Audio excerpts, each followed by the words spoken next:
জীৱনত আপুনি বহুত কষ্ট পাই আছে মই জানো ভগৱানে আপোনাক খহিব নোৱাৰাকৈ বব নোৱাৰাকৈ কিছুমান দায়িত্ব আৰু কৰ্তব্য জাপি দিছে যাৰ ফলত আপুনি জীৱনটো ভালদৰে আগুৱাই নিব পৰা নাই তাৰ বাবে আপুনি কেতিয়াবা কেতিয়াবা ভগৱানৰ ওপৰত যথেষ্ট খং উঠে যে মোৰ ওপৰত কিয় ইমান দায়িত্ব দিছা প্ৰকৃততে কিন্তু এইটো নহয় ভগৱানে আপোনাক আপুনি যিমানখিনি দায়িত্ব পালন কৰিব পাৰিব সিমানখিনি দায়িত্বই দিব এটা সাধাৰণ কথা এটা ভাবো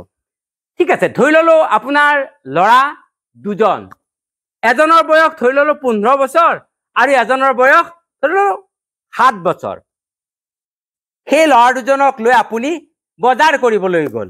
বজাৰ কৰিবলৈ গৈ আপোনাৰ তিনিটা বেগ হ'ল এটাত ধৰি লোৱা হ'ল 20 কেজি ওজন এটাত ধৰি লোৱা হ'ল 10 কেজি ওজন আৰু এটাত ধৰি লোৱা হ'ল 3 কেজি ওজন আপোনালোকে তিনিওজনে তিনিটা বেগ ল'ব লগা হ'ল তেতিয়া আপুনি কি কৰিব নিশ্চয় আপুনি 20 কেজি ওজনৰ বেগটো নিজে দাঙি ল'ব তাৰ পিছত 10 কেজিটো আপোনাৰ সেই 15 বছৰীয়া ল'ৰাজনক হয়তো দাঙিব ক'ব আৰু 5 কেজি ওজনৰ বেগটো আপুনি 7 বছৰীয়া ল'ৰাজনক আপুনি দাঙিব ক'ব কিয় ক'ব কাৰণ আপুনি জানে যে আপোনাৰ ল'ৰা দুজনৰ ভিতৰত কোনজনে কিমান ওজন দাঙিব পাৰিব বা কিমান ভাৰ সহিব পাৰিব হয়নে নহয় বাৰু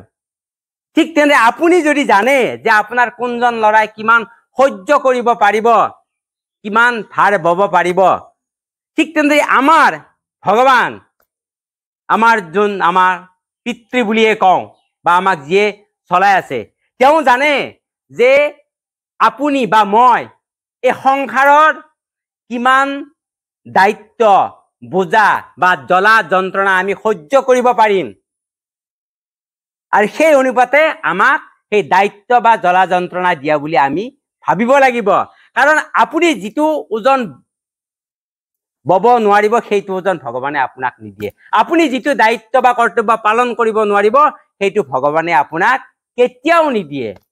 আৰু যদি আপুনি ভাবিছে যে মই যিমানখিনি কৰিব লাগিছিল সিমানখিনি কৰিব নোৱাৰাকৈ মোক ভগৱানে দিছে তেতিয়াহ'লে আপুনি জানিব যে আপোনাক কিবা শিকাবলৈ বা নতুন কিবা এটা কৰিবলৈ আপোনাক চেষ্টা কৰিছে ঠিক তেনেদৰে যেতিয়া গছ এটাৰ হ'ব লাগিব বীজটো ভাঙিবই লাগিব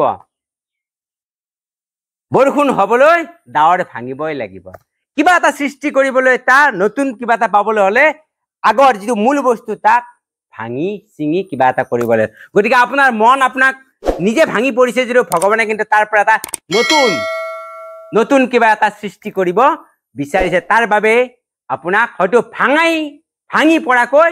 কিছু দায়িত্ব অৰ্পণ কৰিছে গতিকে আপোনাক যিমানে দায়িত্ব নিদিয়ক আপুনি সকলো সুকলমে আগবঢ়াই লৈ যাব পাৰিব যদিহে ভগৱানৰ ওপৰত বিশ্বাস ৰাখে আৰু নিজৰ কৰ্মৰ প্ৰতি যিটো দায়িত্ব সেই দায়িত্বটো যদি আপুনি ভগৱানে দিয়া দায়িত্ব বুলি পালন কৰি যায় তেতিয়াহ'লে আপুনি আপোনাৰ জীৱন বাটত আগুৱাই লৈ যাব পাৰিব আৰু এজন বিশেষ ব্যক্তি হিচাপে সমাজত তথা এই পৃথিৱীত নাম ৰাখিব পাৰিব আজিলৈ এৰিলো